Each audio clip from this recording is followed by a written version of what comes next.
السلام علیکم ورحمۃ اللہ وبرکاتہ۔ میں ہوں سید عبدالوہاب شیرازی اور آپ دیکھ رہے ہیں نکتہ گائیڈنس چینل۔ فہم عملیات کورس سلسلے کی ایک اور ویڈیو لے کر آپ کے سامنے حاضر ہوا ہوں، اور آج کی ویڈیو عملیات کو سیکھنے والے یا عملیات کو سمجھنے والے لوگوں کے لیے نہایت ہی اہم ہے اور بہت ہی بڑی رہنمائی دینے والی ویڈیو ہے، اور یہ ویڈیو ہے استخارے کے حوالے سے۔ عملیات کی دنیا میں استخارے کا بہت چرچا ہے، اور عامل حضرات جو ہیں وہ مختلف قسم کے انہوں نے استخارے بنائے ہوئے ہیں، لوگوں کے لیے کرتے بھی ہیں، لوگوں کو بتاتے بھی ہیں۔ تو سب سے پہلی بات تو یاد رکھیں کہ استخارہ کیا چیز ہے، ٹھیک ہے نا۔ استخارے کا مطلب ہوتا ہے اللہ تعالیٰ سے خیر طلب کرنا۔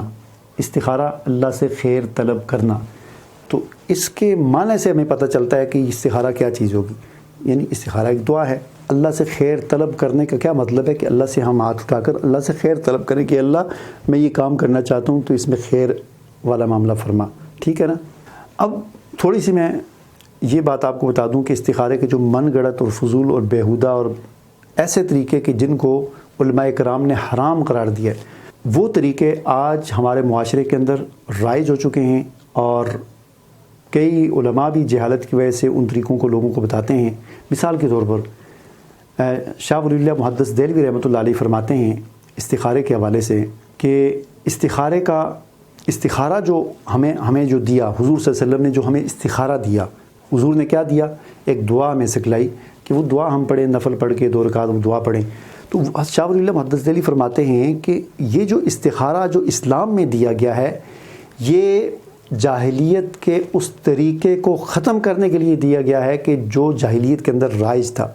بدقسمتی ہماری یہ دیکھیے کہ آج وہی جاہلیت والا طریقہ ہم استخارے کا لیبل لگا کر، استخارے کا ٹائٹل لگا کر لوگوں کو بتا رہے ہیں۔ یعنی حضور صلی اللہ علیہ وسلم نے جو استخارہ ہمیں بتایا، وہ استخارہ جاہلیت کے استخارہ کہہ لیں یا جاہلیت کا جو طریقہ تھا، اس کو اس کے توڑ کے لیے، اس کے مقابلے کے لیے، اس کو ختم کرنے کے لیے ہمیں استخارہ دیا۔ جاہلیت میں کیا ہوتا تھا؟ جاہلیت میں یہ ہوتا تھا، شاہ ولی اللہ محدث دہلوی رحمۃ اللہ علیہ لکھتے ہیں کہ لوگ فال نکالتے تھے۔ فال کیسے نکالتے تھے کہ ایک مجاور ہوتا تھا، گدی نشین کہہ لیں یا جس طرح آج کل عامل ہوتے ہیں، اس طرح کا ایک ہوتا تھا، اس کے پاس تیر ہوتے تھے۔ ایک تیر پر لکھا ہوتا تھا امرانی ربی، میرے رب نے حکم دیا۔ ایک تیر پر لکھا ہوتا تھا نہانی ربی، میرے رب نے منع کیا۔ اور ایک تیر پر کچھ بھی نہیں لکھا ہوتا تھا۔ یعنی کچھ تیروں پر لکھا ہوتا تھا امرانی ربی، امرانی ربی، میرے رب نے حکم دیا، اور کچھ تیروں پر لکھا ہوتا تھا نہانی ربی، میرے رب نے منع کیا، اور کچھ تیر خالی ہوتے تھے۔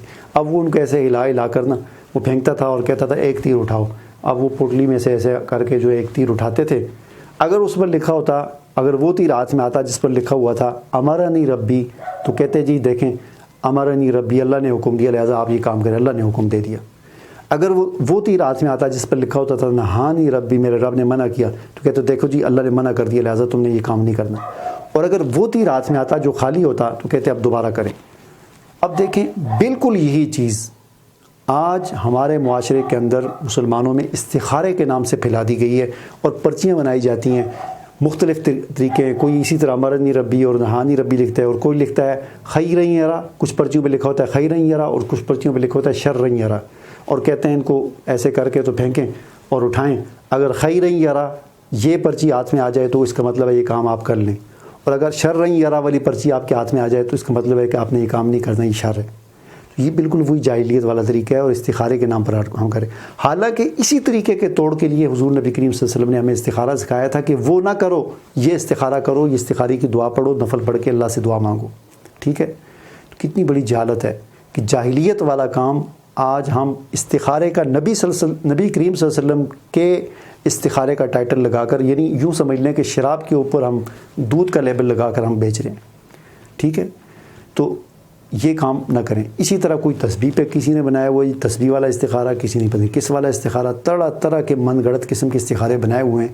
ان سب فضول ہے، من گڑت ہے۔ اچھا یہ جو میں نے آپ کو بتایا نا، شاہ ولی اللہ محدث دہلوی رحمۃ اللہ علیہ نے فرمایا آگے کہ یہ حرام ہے، یہ حرام ہے۔ یعنی یہ جو پہلے تیروں پر کرتے تھے آج پرچیوں پر کیا جاتا ہے، وہ فرماتے ہیں حرام ہے۔ اس لیے حرام ہے کہ جب آپ ایک پرچی اٹھاتے ہیں تو اس پہ لکھا ہوا خیرن یرا، تو اس کا آپ یہ سمجھتے ہیں کہ اللہ تعالیٰ نے آپ کو کہا خیرن یرا، حالانکہ اللہ نے تو نہیں کہا۔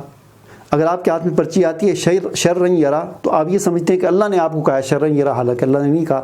لہٰذا یہ آپ اللہ پر بہتان لگا رہے ہیں، اور یہ حرام ہے، قطعاً ناجائز ہے۔ یعنی ایک تو ہوتا ہے نا کہ جی کام ٹھیک نہیں ہے، ٹھیک والی بات نہیں، وہ فرماتے حرام ہے، آپ نے سخت گناہ کیا، اس پر استغفار کریں، توبہ کریں، کتنی خطرناک بات ہے۔ اب آتے ہیں جی استخارہ صحیح کیا ہے؟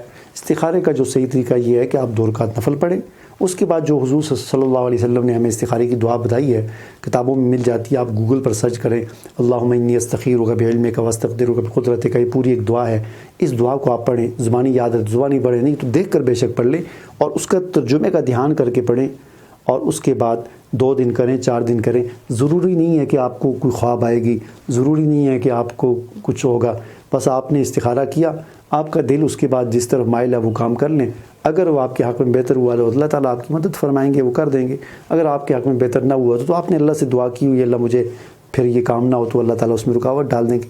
یہ استخارہ ہے، اللہ سے خیر طلب کرنا ہے۔ مجھے اجازت دیجیے، اللہ حافظ۔